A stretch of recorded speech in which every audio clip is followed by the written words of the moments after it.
This is the old gold standard. This playlist is specific for the heritage, the tradition, and the connections between the Wolves fans and what they see on the modern day pitch. My curiosity around the old gold standard is, why do I look for certain things from the current team? What makes me connect with them and what doesn't? So we're going to dig into a lot of different areas, a lot of different history of the club.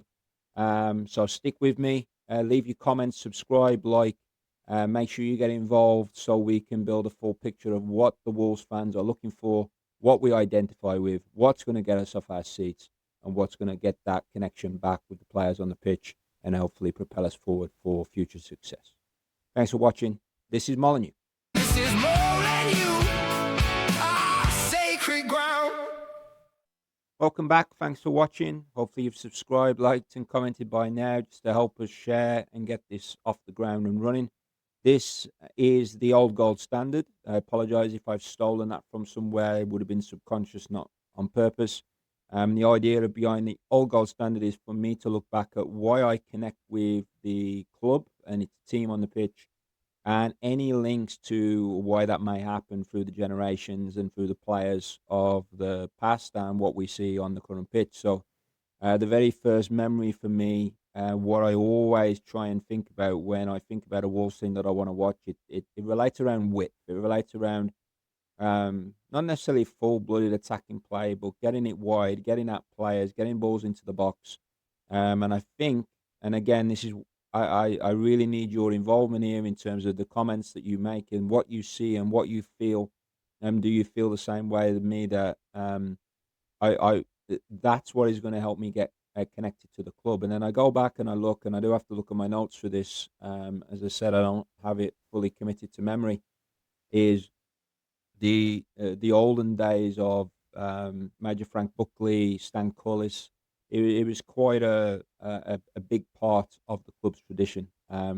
From Frank Buckley giving Jimmy Mullen his debut at 16 as a wide player, John Ireland as the chairman of the club wanting to find the next Jimmy Mullen, which turned into David Wagstaffe, and then the whole idea of, let me get the right quote here, the roar of anticipation in terms of what the crowd expected when Wagstaffe got on the ball.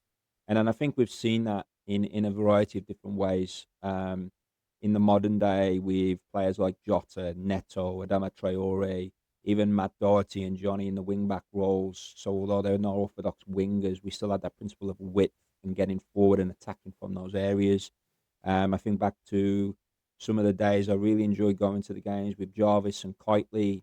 I even started to think back to the excitement I got with Steve Froggatt and Tony Daly as just genuine wingers and getting it into those areas, and then only to realise that Tony Daly only really played 25 games for the club.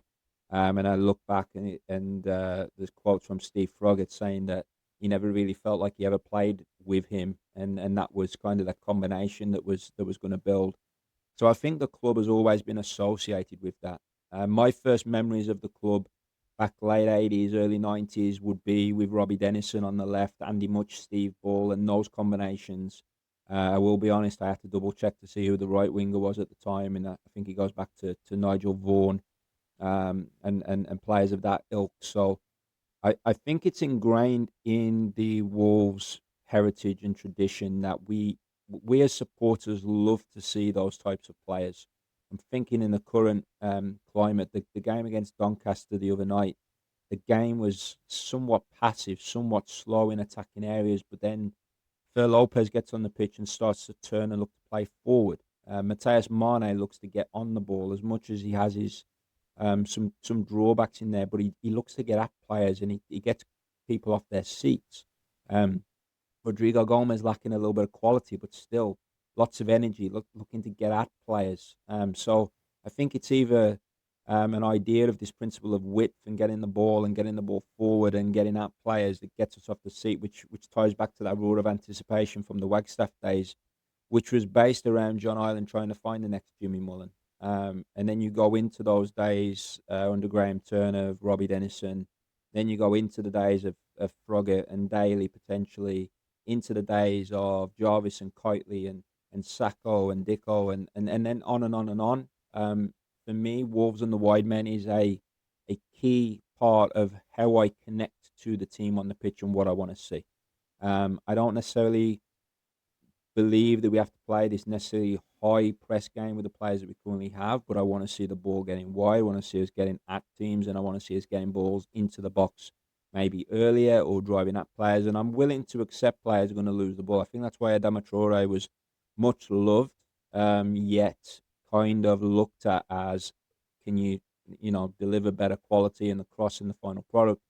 But because he was willing to get the ball and go at players and be positive and drive, I think it builds a huge connection with what the fans want to see, regardless of the result at the end of the day. I mean, we all want to win, but we want to see something that entertains us at the same window. So that's where my memories take me back to as to what I want a Wolves team to look like. And that investigation of going back to the Major Frank Buckley days and the Stan Cullis era, and I think there's quotes related to Stan Cullis from the official Wolves website and his books and stuff about getting the ball wide and getting the ball into the box early. And I watched back the highlights of the FA Cup final against Blackburn, and I think if you watch those clips, it's on the website. Very little of that attacking style of play in that cup final went through the middle in the highlights. And anybody who was there, please correct me if I'm wrong, but the ball always seemed to go wide, seemed to get into the box quickly. And I think it's just something that I have subconsciously just wanted to see from every Wolves team that we have there, and something that I kind of crave for. So this series, the All Gold Standard, will look back at these eras in a little bit more detail, hopefully. Look back at the John Ireland and Dave Wagstaffe story, the Jimmy Mullen and Major Frank Buckley, and how that started. That's what this part of this podcast is designed to, because I want to understand, what am I looking for from the current team, and why am I looking for that? And hopefully you guys can tell me in the comments, when you get onto the terraces, or when you watch the games, what is it that you want to see? Because sideways, backwards, possession based, all good and well. But is that what connects us to the team? Is that what connects us to the players? Is that what really gets us behind the current manager and the coaching staff and the organisation? So again, I go back to it. I can only relate to what I see the players developing on the pitch. I can't go off the rumours. I can't go off the fan forums of what these guys tell us on a daily basis, because I only have my eyes to witness what I want to see, and what I've seen in the past, and the evolution of it. I mean, even like Nuno days, it wasn't necessarily, although we had Traoré and Jota, the system wasn't a traditional 4-3-3. It's not about the system, but it's about the principle of width. It's about getting the ball into those areas. I think we're starting to see a little bit of that with some longer range passes going into wide areas, and I'm really excited with the idea of Trippier from that right back position. I still don't know who fills in that right wing role, whether it's Armstrong, Gomez, or somebody else. I think Fer Lopez is based on his performances from last pre-season and the one short performance against Doncaster, I think he has to be found a role in that team, in that 10 role behind Jimenez, because he wants to play forward. He wants to get on the ball. He wants to create things, and I don't think we have enough of that within this team. And then Mane, I think, is a shoe-in on that left-hand side for me, based on what I want to see. That right side, I think Gomez, if he can add more quality and more consistency, then great. Armstrong may be the option in the short term based on his experience and such. But I'm looking at these connections from what I want to see, what the club's history shows me that we want to see. You guys need to tell me what you want to see, and then maybe we can find out what this all means, and what I'm looking into. So, again, thank you for watching. Thank you for listening to me. Hopefully you find these kind of topics as something different, something enjoyable to listen to and think about as to what connects you to the team. Subscribe, like, comment.